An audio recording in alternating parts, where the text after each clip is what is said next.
Hello നമസ്കാരം, എല്ലാവർക്കും സുണ്ടാസ് വ്ലോഗിലേക്ക് സ്വാഗതം. ഞാൻ ഇന്നും വന്നിരിക്കുന്ന ഒരു കുക്കിംഗ് വീഡിയോ ആയിട്ടാണ്. അത് വേറൊന്നുമല്ല, നല്ല നാടൻ അയിലക്കറിയാണ്, അതും മാങ്ങ ഇട്ട് വെച്ചത്. അതിന് വേണ്ടുന്ന ഇൻഗ്രീഡിയൻസ് ഏതൊക്കെയാണെന്ന് നമുക്ക് നോക്കാം.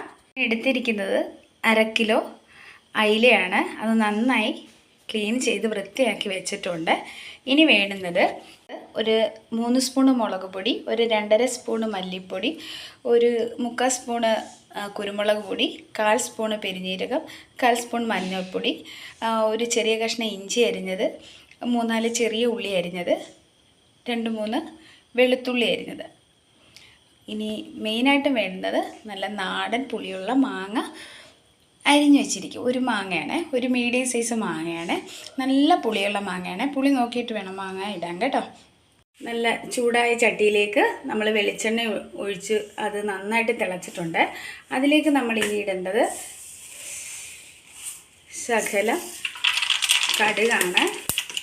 കടുകിനോടൊപ്പം തന്നെ നമ്മൾ ചേർക്കുന്നതെന്ന് വെച്ച് കഴിഞ്ഞാൽ ഉലുവയാണ് കേട്ടോ. ശകലം ഉലുവ അതിലേക്ക് പൊട്ടിച്ചിടും.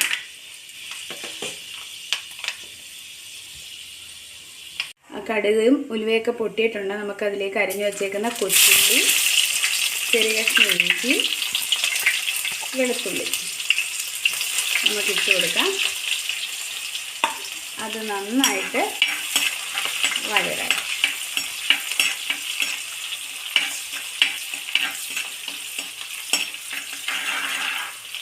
ഇവിടെ ഉലുവയും കടുകും നമ്മുടെ കൊച്ചുള്ളിയും വെളുത്തുള്ളി ഇഞ്ചിയൊക്കെ ഒരു പരുവായിട്ടുണ്ട്. അതിലേക്ക് അരിഞ്ഞു വെച്ചിരിക്കുന്ന മാങ്ങ ചേർത്ത് കൊടുക്കുക.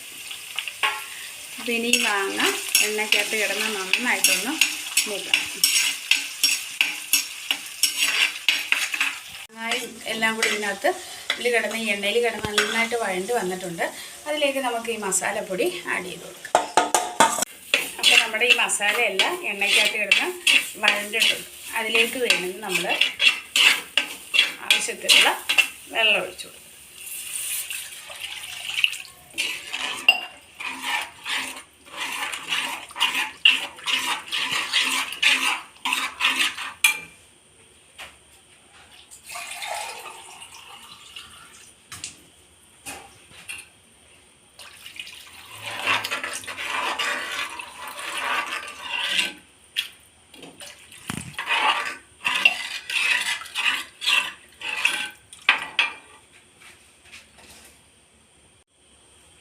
കറിക്ക് ആവശ്യമായ ഉപ്പിട്ട് കൊടുക്കും.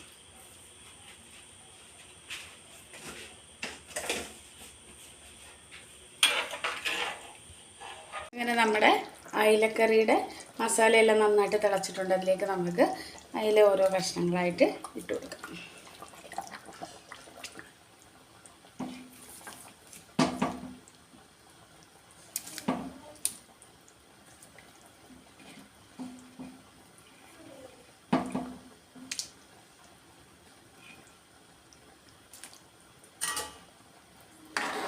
ഇതൊക്കെ ഒന്ന് പൊടിയരുത്, ഇതൊക്കെ ഒന്ന് ഇളക്കി കൊടുക്കാവേ. അത് ഇനി നമുക്ക് ഒന്ന് അടച്ച് വേവിക്കാം.